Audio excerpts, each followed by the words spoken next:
আরে অম্বিক ঠাকুরপো, আমি জোর হস্তে আপনাকে বলে যাচ্ছি, আমি কিন্তু একার ভরসায় পুজো করছি নে। দেশের বাড়িতে পুজো হলে একরকম হতো, এই বাড়িতে তো কোনোদিন পুজো করিনি।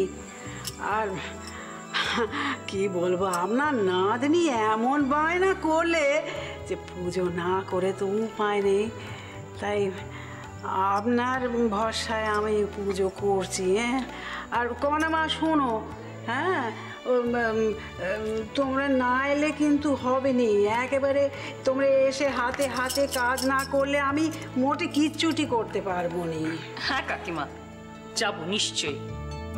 ওই দেখো, ওরকম আরো ছাড়ো যাবো বললে চলবে নি, একবারে বাপকে ট্যাঁকে গুজে সকাল সকাল আমার বাড়ি চলে আসতে হবে। সকাল সকাল মানে ভোরবেলায় যাবো? হ্যাঁ যাবে তো, তো কাল তো ষষ্ঠী পুজো।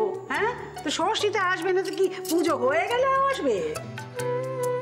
কিন্তু বউটা ঠিক আছে, কিন্তু রাত্রিবেলা যেন থাকতে বলবেন না, আমরা যাতে ফিরে আসতে পারি, মানে ফিরে এসে নিজের বিছানায় একটু না শুলে, বুঝতেই তো পারছেন।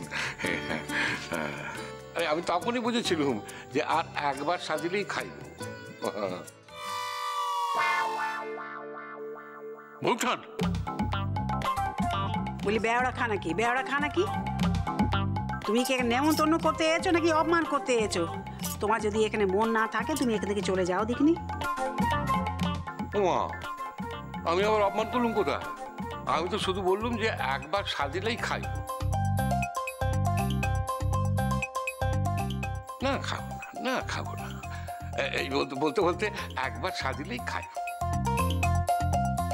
আপনিও না কাকা বাবু, সত্যি বাবার পেছনে খুব লাগতে পারেন।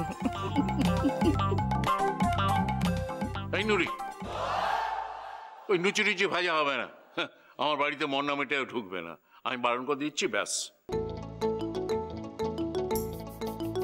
হ্যাঁ, বাড়িওয়ালা হয়ে গেছে একবারে, মন্না মিঠাই আনতে দেবেন না। না দিলে না বাড়ি শুধু তোর সবাইকে তুলে নিয়ে চলে যাবে, তখন বুঝতে পারবি, তখন বাড়িতে একা থাকবি, বল কাকু টাকা।